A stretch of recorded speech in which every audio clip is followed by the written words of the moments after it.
Hallelujah. Amen. Narinig nyo na ba yung mga sinasabi ng Biblia? The humanity and divinity of our Lord Jesus Christ. Amen. The humanity, the divinity of our Lord Jesus Christ. That is how we're going to talk about. Amen. Praise the Lord. Alam po natin sa ating mga kaisipan, sa ating pagsamba, sa ating pananampalataya sa Diyos. Marami tayong naririnig sa panahon na ito na talagang may ibang mga churches or mga preacher na hindi ayon sa Biblia. Amen. Nagpipreach sila na di ayon sa Biblia. We need to watch out for that, mga kapatid.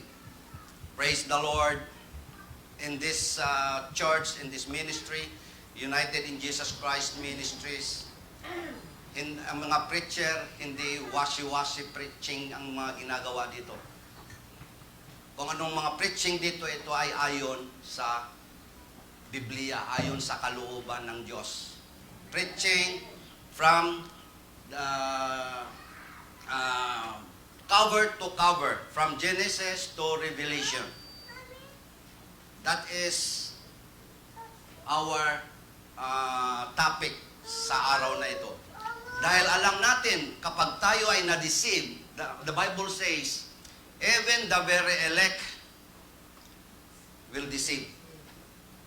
May pagkataon na tayo ay mga Kristiyano, mga born again, mga followers of Christ, pagkakataon kapag if we don't guard our heart, yung faith natin, kung hindi natin babantayan ang pananampalataya natin, maraming sa labas ang mga deceiver. They are proclaiming themselves that they are Messiah. Amen. They are proclaiming themselves that they are the Lord. They are Jesus. Amen. Ayaw natin mangyayari sa atin na nandirito. Even sa ating Facebook Live, ayaw natin mangyayari na tayo ay ma-deceive. Amen. Mapupunta lang tayo sa walang saysay. Praise the Lord, our God. Amen. Malalaman natin ang ating Panginoon. Last Sunday, thank you sa buhay. Thanks for the life of Minister Mark, that his topic is about resurrection, that is the real and the heart of the gospel. The resurrection of our Lord Jesus Christ. Because our Lord Jesus Christ is tunay na Diyos. Amen. Some of the preacher, some of the church, they don't believe that Christ is God. They believe that Christ is a prophet or a man. Amen. But we can see here in the Bible what the Bible says about our Lord Jesus Christ. Amen. Because our Lord Jesus Christ, He is humanity and He is divinity. 100% man, 100% God. Do you believe that, church? Amen. Humanity and divinity of Jesus Christ. Jesus Christ demonstrated His humanity and divinity and resisting temptation. Amen. Our Lord demonstrated, kapag ikaw ay tao ka, hindi po pwedeng hindi ka masaktan. Dahil tao ka, nasasaktan. Tao tayo, nasasaktan. Amen. Katulad din sa ating Panginoon. He is 100% man. He is 100% God. So, dito makikita natin, we will see how Jesus Christ demonstrate His humanity and divinity. by resisting temptation in the book of Matthew 4:4. Sabi rito in Matthew 4:3, sabi Matthew, tingnan natin sa Tagalog. Gusto ko ito sa sa Tagalog eh. Amen, praise the Lord. Sabi niya rito in Matthew 4:4,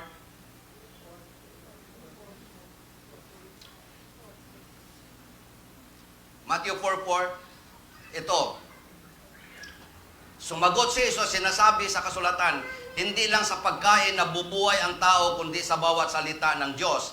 Dito makikita natin ang sagot ng ating Panginoon. A man shall not live by bread alone, but in every word that comes from the mouth of God. So, dito si Satanas, si Satanas, inano siya, tinempt siya, tinukso siya ng Satanas. Dito makikita natin, sabi rito sa Matthew 4:3, sabi niya, dumating ang manunukso ay si Satanas. Dumating ang manunukso at sinabi sa kanya, kung ikaw nga ang anak ng Diyos, gawin mong tinapay ang mga batong ito. So ito si Satanas, lumapit kay Jesus Christ, alam niya na si Jesus Christ ay Diyos. Kaya nga nabanggit niya, kung ikaw ay Diyos, itong bato, gawin mong tinapay. Amen. Doon nalaman na tinetesting ni Satanas kung ano ba talaga ang pagkatao ng ating Panginoong Hesus. Sabi niya, ito yung sagot ni Jesus Christ. Sumagot si Jesus, sinasabi sa kasulatan, hindi lang sa pagkain na bubuhay ang tao, kundi sa bawat salita ng Diyos. Amen. Dito makikita rin natin na si Jesus Christ, dinemonstrate niya ang pagkatao niya na siya ay nasasaktan din, katulad natin. Amen? Jesus also showed or demonstrated His humanity in suffering. Jesus demonstrated His human nature by dying for us. Namatay si Kristo sa cross. Doon nalalaman na siya ay isang tao. Amen? Nung na-resurrection siya, na-resurrected siya, doon nalalaman na siya ay isang Diyos. Dito, nasasaktan ng ating Panginoon in Isaiah 53, verse 6. Yet the Lord laid on Him the guilt and sins of us all. Amen? Dito malalaman natin, in this message, ang sinasabi rito na si Kristo ay talagang dinemonstrate niya ang kanyang pagkatao at dinemonstrate niya ang kanyang pagka-Diyos. How is Jesus proved to be divine? In the book of Mark, chapter 1, verse 24, sinasabi rito, I know who you are. I know who you are, the Holy One sent from God. The question is like this. Kung si Jesus Christ ang nagtatanong sa atin ngayon, kung nandirito siya, if Jesus Christ, hindi natin alam, dumating siya, and then tinatanong tayo, ano bang pagkaalam mo sa akin? Di ba sasabihin natin, of course, ang totoo, Lord, ikaw ang Diyos, ikaw ay anak ng Diyos, ikaw ay isang Masaya. You are my Lord, you are my Savior. Amen. Who is Jesus Christ? The Messiah, the Lord, our Savior. Amen. Jesus is the Son of the living God. Jesus is the light of the world. Jesus is both human and divine. The humanity and divinity that He is now our Lord and Savior. Amen. In Mark 1, chapter 1, verse... Minister Edward, can you a little bit down on my sounds? In Mark chapter 1, verses 24, it says,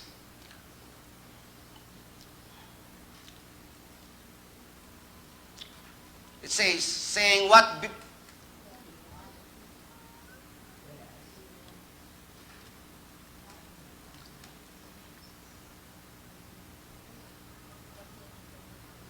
sabi rito, saying, what business do we have with each other, Jesus of Nazareth?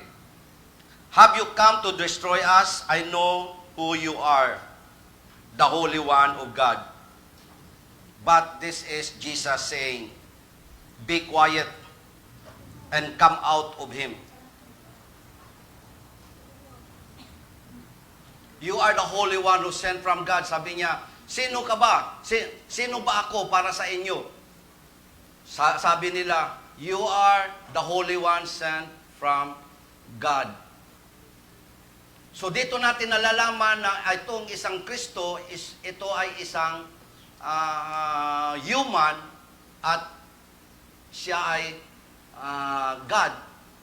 In John 1, dito natin malalaman ang sa John chapter 1, from verse 1 to 8, and dito natin makilala kung ano ang pagkatao ng isang Hesukristo. He is 100% human God, and He is 100% human and 100% God.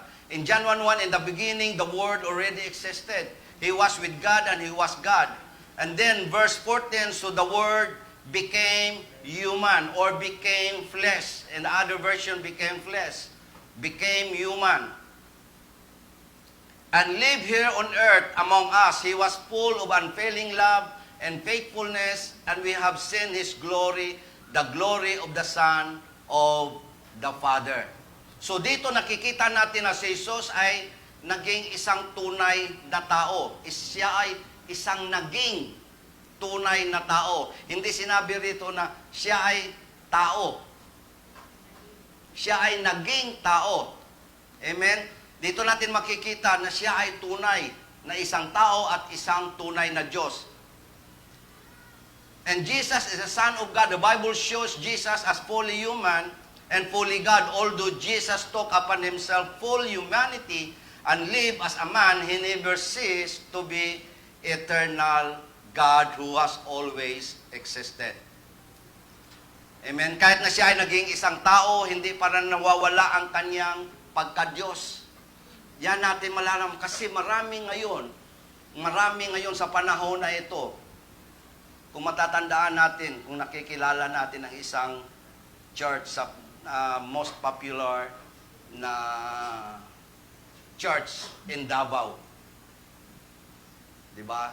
Si Apollo Kibuloy. Self-proclaimed na siya ay Son of God. Marami siyang na-deceive. Marami siyang na-deceive sa kanilang lugar. Na kung sasabihin niya ay talagang tunay siya na siya ang Diyos, siya ang may-ari ng ating kaluluwa, siya ang may-ari ng buong mundo. Yan ang naririnig ko sa mga balita, which yung mga balita that is, yun talagang binabanggit niya. Kasi tiningnan ko, sinearch ko yung mga video niya, talagang binabanggit niya na siya ay Son of God. The Anointed One. Son of God. Talagang inaangkin niya ang glory ng ating Panginoong Hesus. Siya daw ang Hesus ng Davao at ng buong mundo. Kung hindi natin babantayan ang ating puso, kung hindi natin babantayan ang ating pananampalataya, tayo ay malilinlang, madideceive tayo sa ganyang klaseng mga preacher. Amen? Kailangan babantayan natin, makikita natin sa Biblia kung ano ba ang pagkatao ng ating Panginoong Hesus. Amen? As fully human and fully God, although Jesus took upon Himself full humanity and lived as a man, He never ceased to be eternal God who has always existed. Kahit na siya ay naging isang tao, hindi pa rin nawawala ang kanyang pagka-Diyos. The Creator and Sustainer of all things and the source of eternal life. Amen. This is the truth about Jesus and the foundation of all truth. Now, sinasabi natin uli, if we don't believe this truth, sinasabi ng Biblia, we will not have enough faith to trust our eternal destiny to Him. If we don't believe. So, siya ang tunay, siya ang totoo, totoo. Kaya nga mga kapatid, sinusulat ito ay sinulat ng Apostle Paul, Apostle John, upang tayo ay magkaroon ng pananampalataya kay Jesus to build faith and confidence in Jesus Christ so that we may believe that He is the Son of the living God. Amen. Sabi rito, John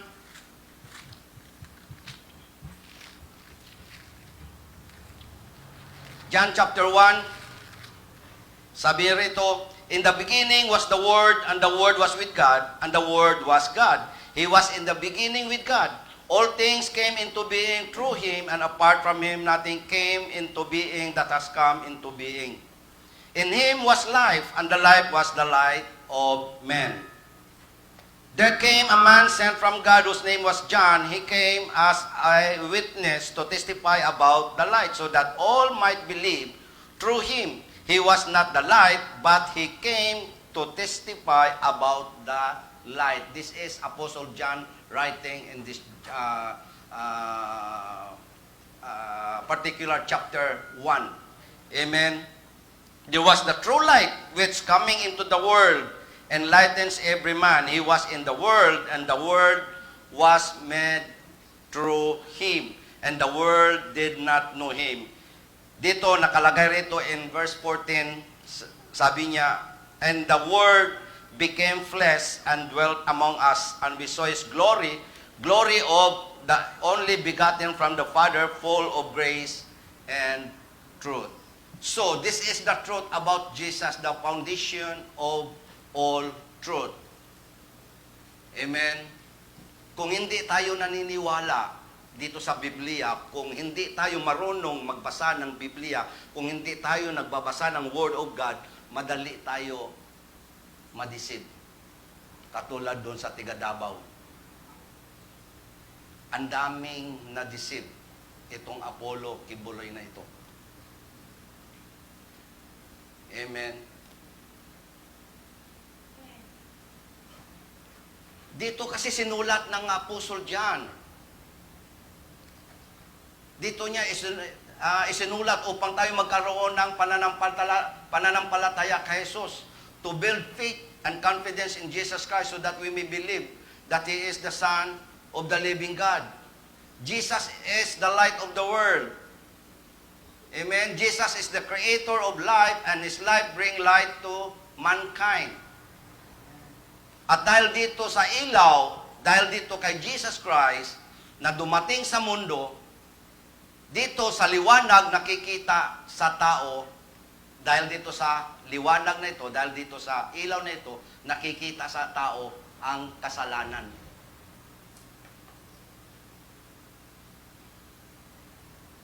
Walang nag-amen. Wala tayong kasalanan. Amen. Amen. Dito, dahil sa ilaw, dahil sa liwanag na dumating sa mundo, nakikita sa atin, nakikita sa tao ang kasalanan at kailangan natin ang Savior. Kaya nga dumating si Kristo dahil sa atin, dahil tayo ay makasalanan. Sinong mga walang kasalanan? Praise the Lord. Hindi kayo nagsisinungaling, ha? Praise God.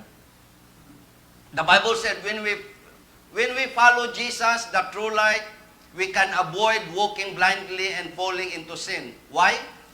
He lights the path ahead of us so we can see how to live. When we follow Jesus Christ, He is the light, the true light. We can avoid walking blindly and falling into sin. Because He is the light. He is our liwanag.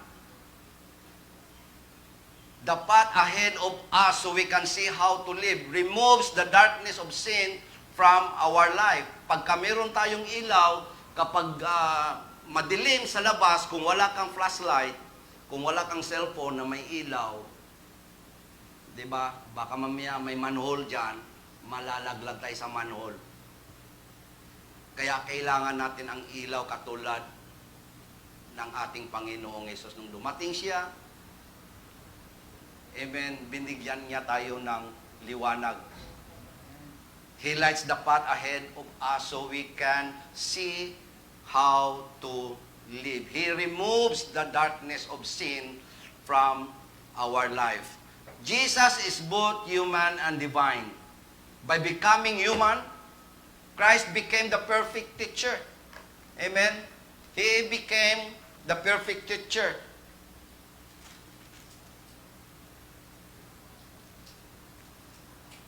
Jesus is both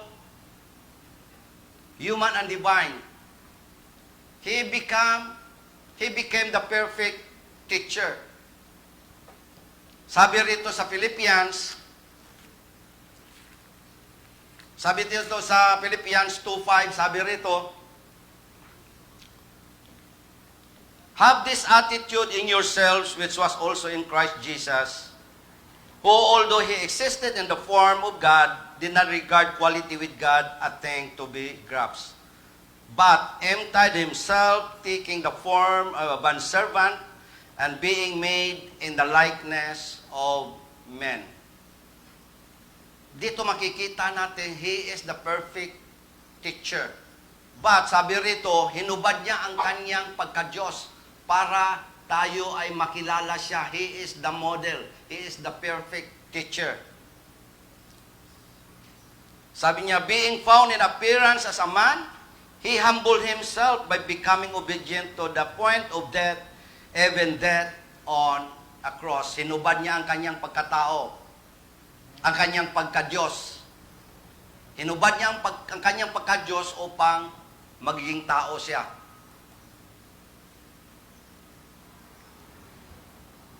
Sabi niya rito, for this reason also, God highly exalted him and bestowed on him the name which is above every name, so that at the name of Jesus every knee will bow, of those who are in heaven and earth and under the earth, and that every tongue will confess that Jesus Christ is Lord, to the glory of God the Father. So dito nakikita natin si Kristo na talagang pinakita niya na siya ay isang tao. Dito sa Philippians chapter 2, verse 5. As a model, he became the perfect teacher. And then the perfect example as a model of what we are to become. He shows us how to live and gives us the power to live that way. In 1 Peter 2:21, ang sabi dito, hinalimbawa ang pagdurusa ni Kristo. Kung bakit tayo tinawag para tularan natin ang buhay ni Kristo. Pinakita niya. Hinalimbawa niya ang kanyang buhay, ang kanyang pagdurusa. Kaya kung bakit tayo tinawag para tularan natin ang buhay ni Kristo.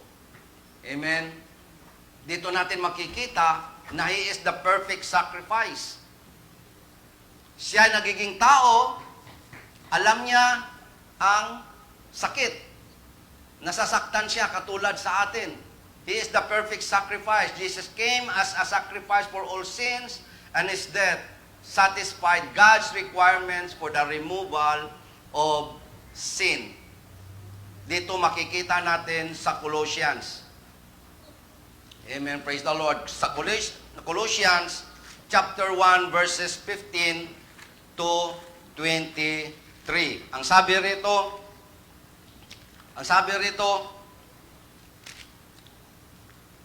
we had 15, He is the image of the invisible God, the firstborn of all creation. For by Him all things were created, both in the heavens and on earth, visible and invisible, whether thrones or dominions or rulers or authorities. All things have been created through Him and for Him. He is before all things, and in him all things hold together. He is also head of the body, the church, and he is the beginning, the firstborn from the dead, so that he himself will come to have first place in everything. 19, for it was the Father's good pleasure for all the fullness to dwell in him, and through him to reconcile all things to himself, having made peace through the blood of his cross. Through him, I say, whether things on earth or things in heaven. He is the perfect sacrifice when Christ died on the cross for us. Nabanggit ito ni Minister Mark last Sunday, nung resurrection. Amen? Dito makikita natin na talaga ang ating Panginoon, napaka-humble niya. Talagang ipinakita niya, kung siya ay isang Diyos, kung siya ay ipinakita niya na siya ang Diyos, kayang-kaya niyang sasabihin sa mga anghel, tulungan niyo ako rito sa cross. Ibaba niyo ako rito sa cross. Pero hindi niya ginawa. Amen. Bakit? Dahil sa pagmamahal sa atin. Siya naging tao para matularan siya natin. Siya ay namatay sa cross, tayo nagkasala, siya ang namatay sa cross. Sa halip na tayo ang nasa cross, siya ang nasa cross. Dahil ibinaba niya ang kanyang sarili para magiging tao siya. Na siya ay dapat nasa nasa throne siya. Amen. Dahil siya ay isang Diyos. Sabi rito, for by him all things were created, both in the heavens and on earth, visible and invisible, whether thrones or dominions or rulers or authorities, all things have been created through him and for him. Tayo. We are created by God for him. Amen. Jesus is the Messiah in the book of Matthew. Dito, makikita natin kung anong sinabi kung anong tinatanong ng ating Panginoon. In the book of Matthew, Jesus asked this question, who do say I am? Amen. Who do say I am? Jesus is one of the great prophets come back to life. At ito ay pinaniniwalaan na nagmula pa sa the book of Deuteronomy.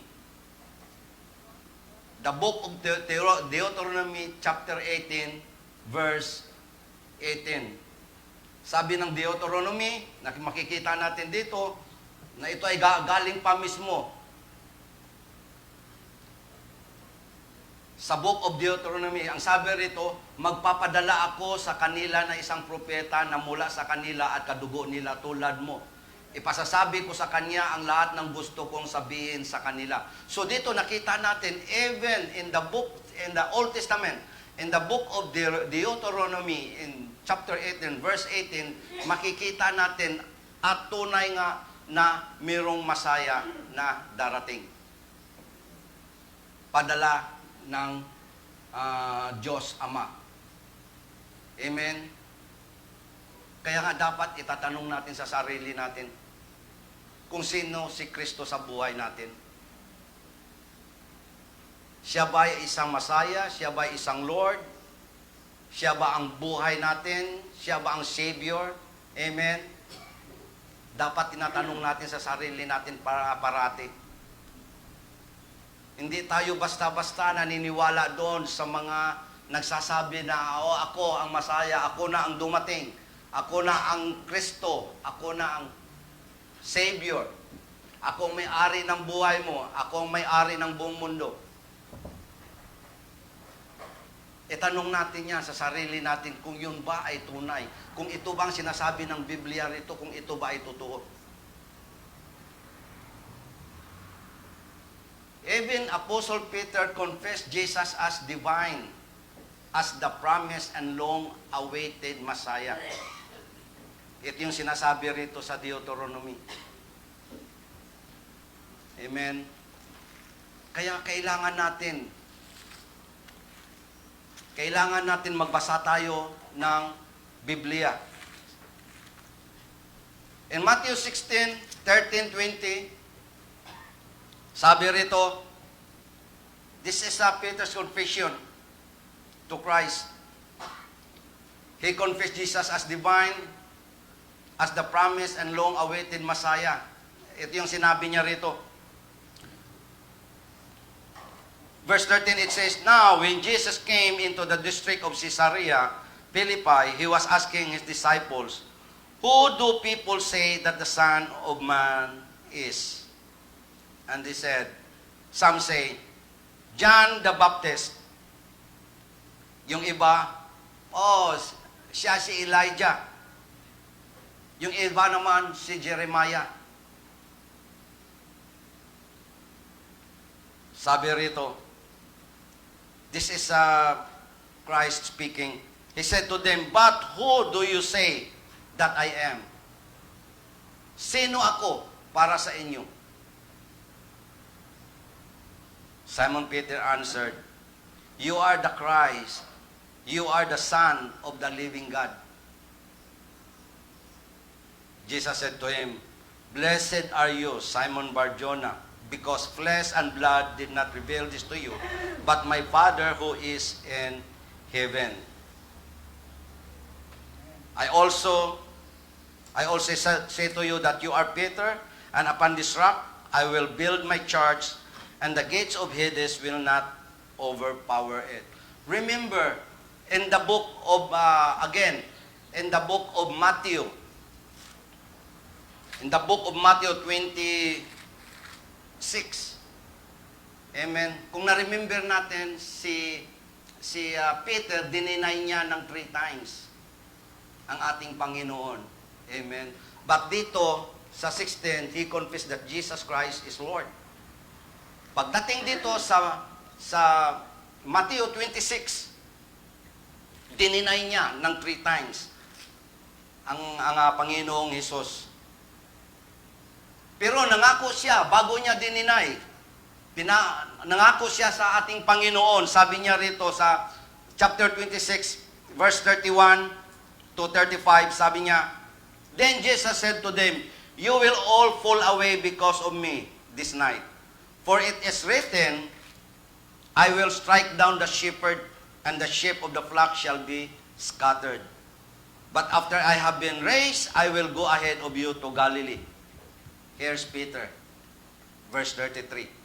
Peter said to him, Lord, even though all may fall away because of you, I will never fall away. This is Peter speaking.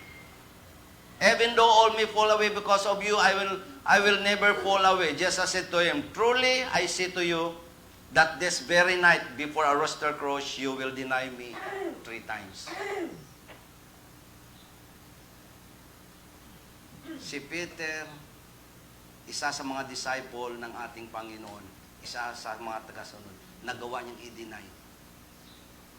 Amen. The Bible says, if we deny the offer, the salvation offered by Lord Jesus Christ, that is a sin. If we reject the offer of salvation, that is a sin. Look, what happened to Peter? Sabi niya, Lord, kung sila ay iwanan kanila, ako, Lord, hindi kita iwanan. Mamamatay ako. Mamamatay ka, kasama ako, sabi ni Peter. But look, what the Lord says. Truly I say to you that this very night before a rooster crows, you will deny me 3 times. Remember that Peter denies Jesus Christ 3 times. How about us na mga mananampalataya? Hindi natin pwedeng i-deny ang ating Panginoon, our Lord and Savior, the Messiah, the King of Kings, the Lord of Lords, the Son of the living God. Amen. Hindi natin pwedeng i-deny. Jesus is divine.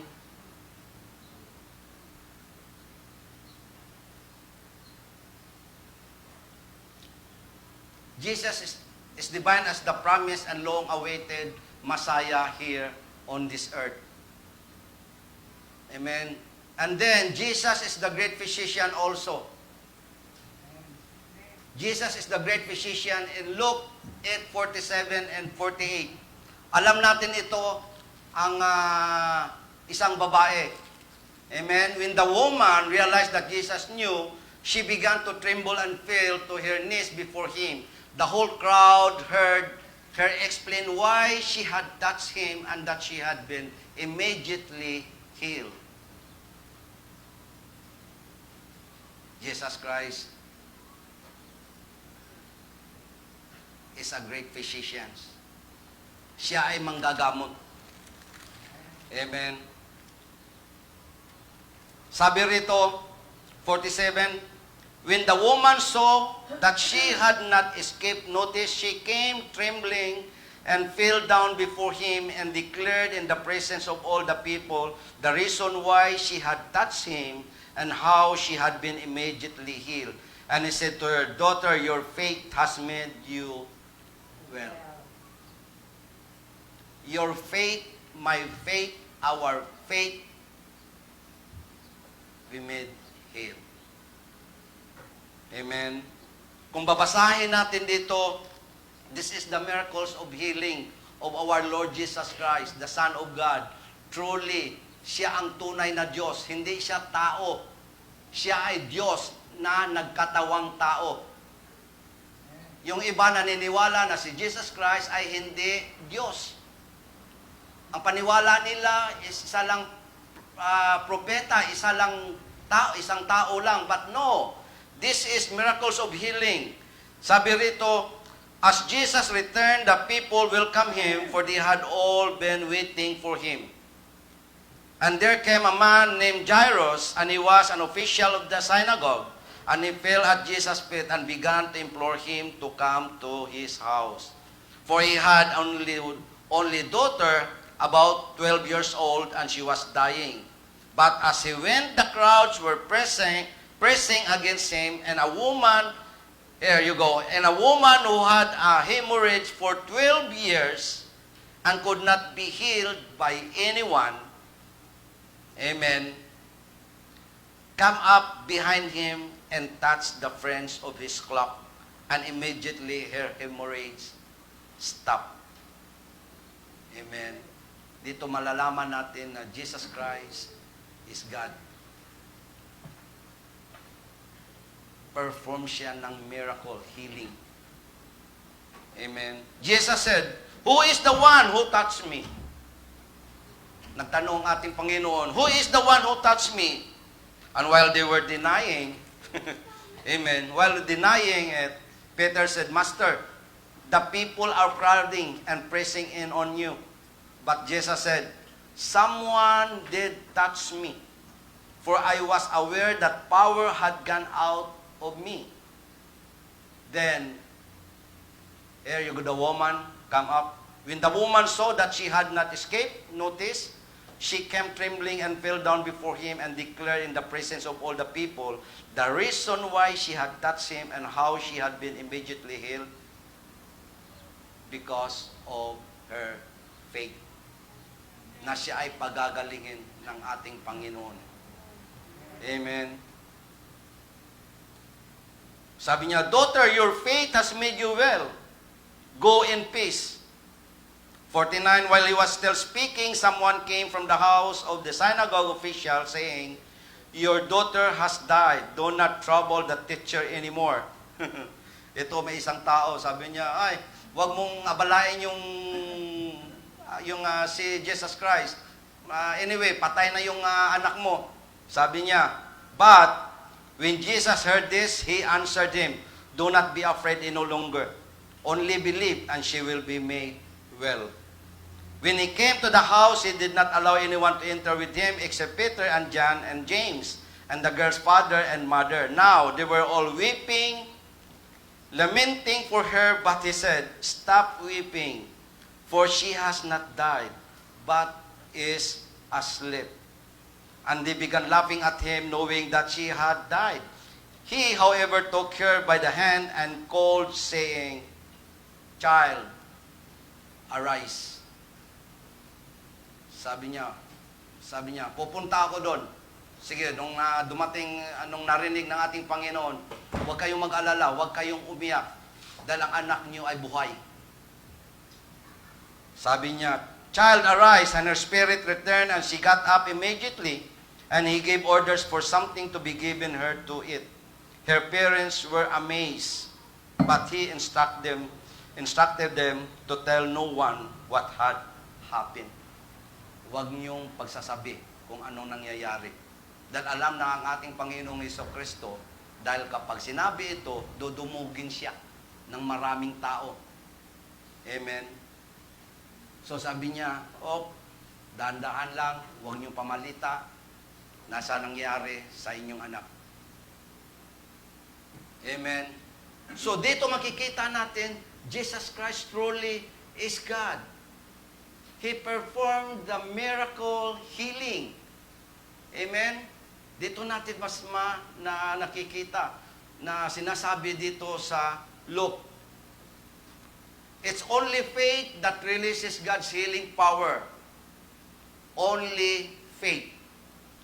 Kaya na-healed yung babaeng nagdurugo.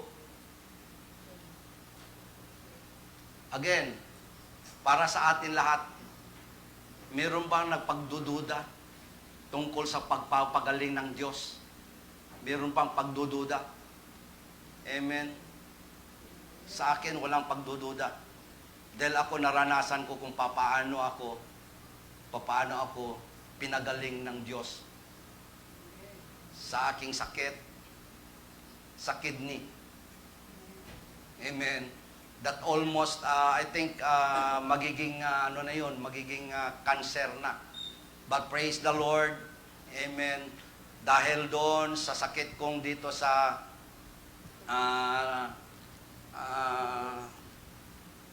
sa kabila na, anong tawag dyan? Appendicitis. Sa appendicitis ko, na they found out that I have another problem on the other side, which is my kidney. So ito, naagapan, praise the Lord.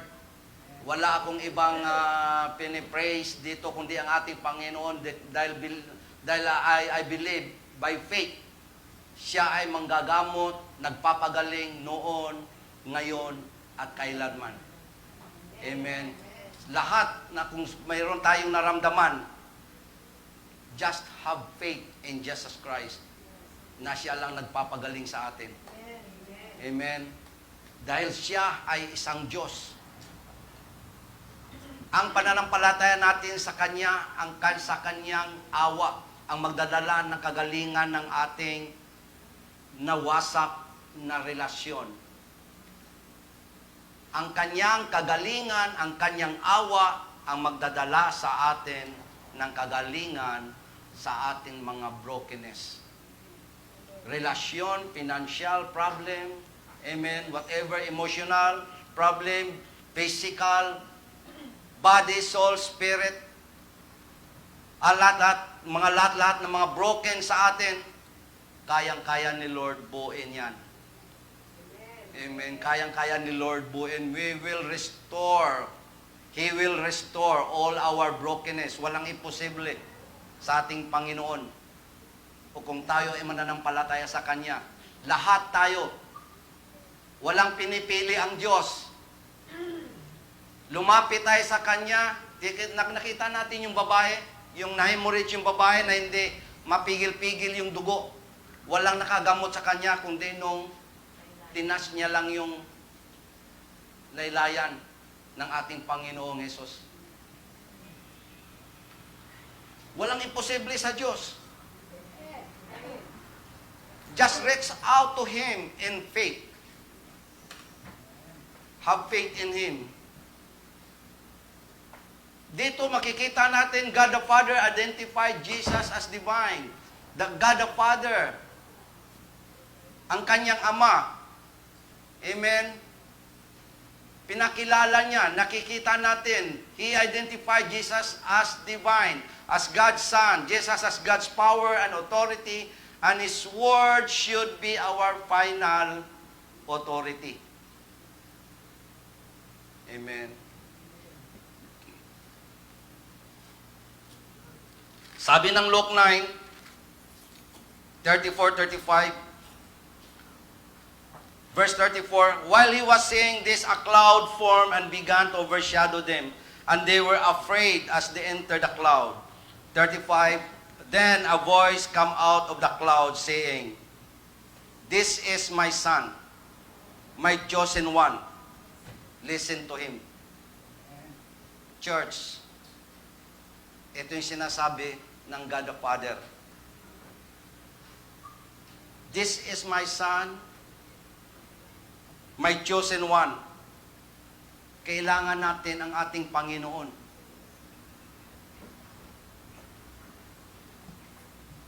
Amen. Kailangan natin ang ating Diyos. Jesus demonstrated His divinity by His resurrection. Ito yung topic ng ating Minister Mark last Sunday. Look, the death of Christ, it's not the end. The death of Christ is not the end.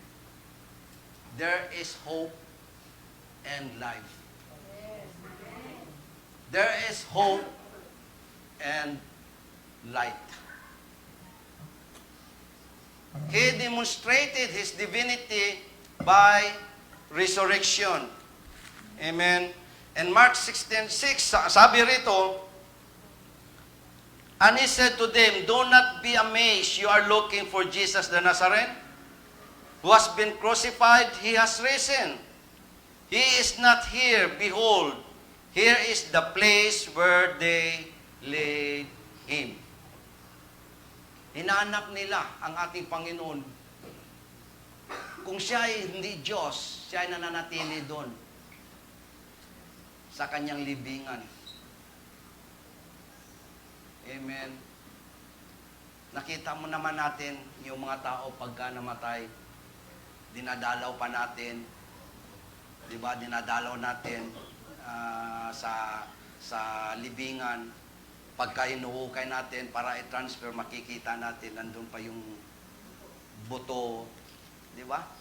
But Jesus Christ, ang nakita sa Kanya, ito lang yung balabal niya. Wala nang laman. Amen.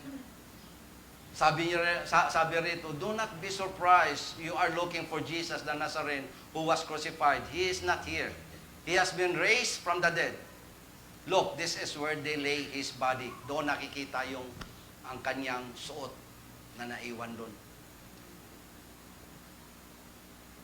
Jesus promised to rise from the dead so that we can believe He will keep all His other promises. Doon natin nalalaman na ang promise ng Panginoon ay totoo. Dahil pinramis niya ito. Amen. The promise of the Lord, He rose from the dead. Yun ang promise niya. The resurrection ensures that the ruler of God's eternal kingdom will be the living Christ. Now, we need to understand that Jesus' resurrection is not just idea. Amen. Kung natandaan natin ang sinabi ni Minister Mark, hindi ito kwentong barbero ang resurrection ng ating Panginoon. This is not just idea na kung kani-kanino, hindi ito panaginip, hindi ito mga sabi-sabi lamang. Ito ay totoo. Dahil doon nakikita ang kanyang pagka-Diyos. Amen. Ayan na, ginalaw na ng Panginoon yung mga baso nyo. Praise the Lord. Amen. Sabi rito, totoo, sabi niya, totoo na wala na rito, na nandun na sa kanyang Ama. Dito natin nakikita ang katotohanan ng isang Kristo ay Diyos. Amen. Christ's resurrection gave us the assurance that we also will be resurrected. 1 Corinthians chapter 15 verses 13 to 19. Ang sabi dito,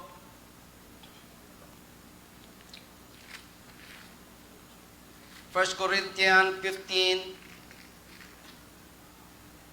verses 13 to 19, ang sabi rito, but if there is no resurrection of the dead, not even Christ has been raised. And if Christ has not been raised, then our preaching is vain. Your faith also, my faith also is vain. Moreover, we are even found to be false witnesses of God, because we testify against God that He raised Christ, whom He did not raise. And in fact, the dead are not raised. For if the dead are not raised, not even Christ has been raised. If Christ has not been raised, your faith is what? Worthless. Die. Futile. You are still in your sin. We are still in our sin. If Jesus not raised from the dead, then those who have fallen asleep in Christ have perished. If we have hope in Christ in this life only, we are all of men most to be futile. So Christ's resurrection gave us the assurance that we also will be resurrected. Ang totoo o binuhay siya ng Diyos. Ang totoo, binuhay siya ng Diyos at iniligtas sa kapangyarihan ng kamatayan. Dahil ang totoo, kahit ang kamatayan ay walang kapangyarihang pigilan siya. Amen. Jesus' death is not that end. It's not the end. There is hope and life. The everlasting. Amen. Kaya nandirito tayo ngayon. Dahil sa tunay at buhay at makapangyarihang Diyos, ang Panginoong Kristo na siya ang sinasamba natin. Kaya nandito tayo ngayon. Dahil naniwala tayo na ang Kristo ay isang Diyos. Si Kristo lamang. Hindi yung ibang tao nagpapakilala na sila Kristo. Hindi katulad nung taga Davao. Amen? God raised Him up to the heights of heaven and gave Him a name that is above every name. So that in the name of Jesus, every knee shall bow in heaven and on earth and under the earth, and every tongue confess that Jesus Christ is Lord, to the glory of God the Father. God raised Jesus and gave Him a name that is above every name. Hallelujah. Let us pray.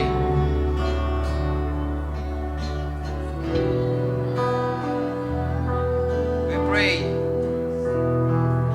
today that we proclaim that our Lord Jesus Christ is God.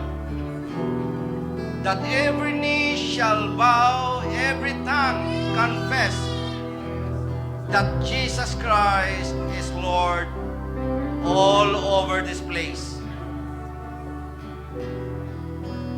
That Jesus truly is the Son of the living God. Yahweh Rapha Adonai.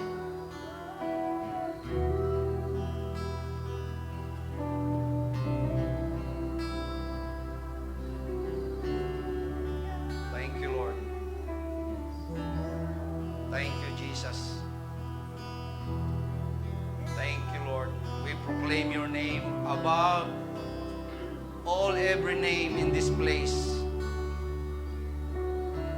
That Jesus is my Lord. That Jesus is my Savior. He is my Master. Father God, once again, thank you for the words that you given to us today, O God. that we cannot deny you, O Lord. We don't want to deny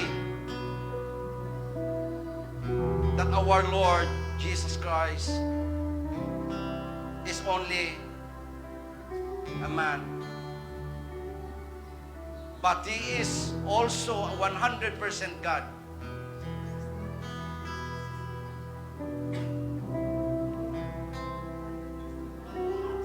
He is my Savior.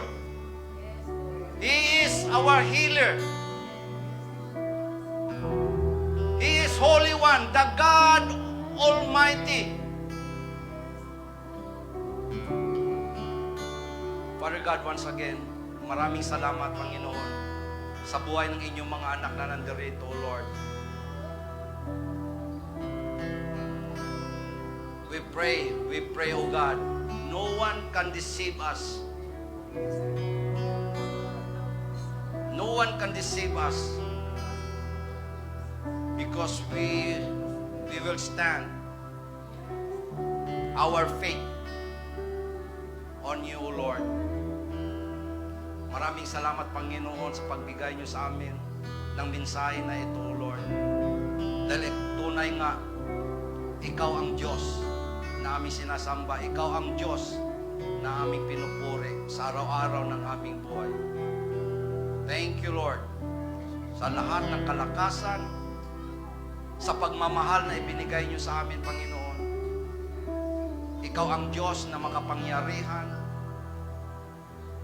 Ikaw ang Diyos na manggagamot noon, ngayon, at kailanman. Thank you. At maraming salamat, Panginoon, sa inyong mga anak na nandirito. At Lord, sa oras na ito, Panginoon, ibinibigay namin, ino-offer namin our body as a blessing and holy sacrifice, Lord, to you. Maraming salamat, Panginoon, sa bawat isa na nandito. I speak healing in the life of your people right now. In the name of Jesus, touch them, Lord. Kung sino man ang may mga karamdaman, touch them all. Holy Spirit, pour out your anointing upon the life of your people. Receive the healing. Receive the healing.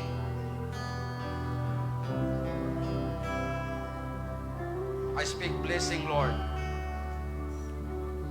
Blessing as we come in. Blessing as we go out. Thank you, Panginoon, sa lahat ng mga binibigay niyo sa amin. We receive that in the name of Jesus. Lord, we love you, we honor you.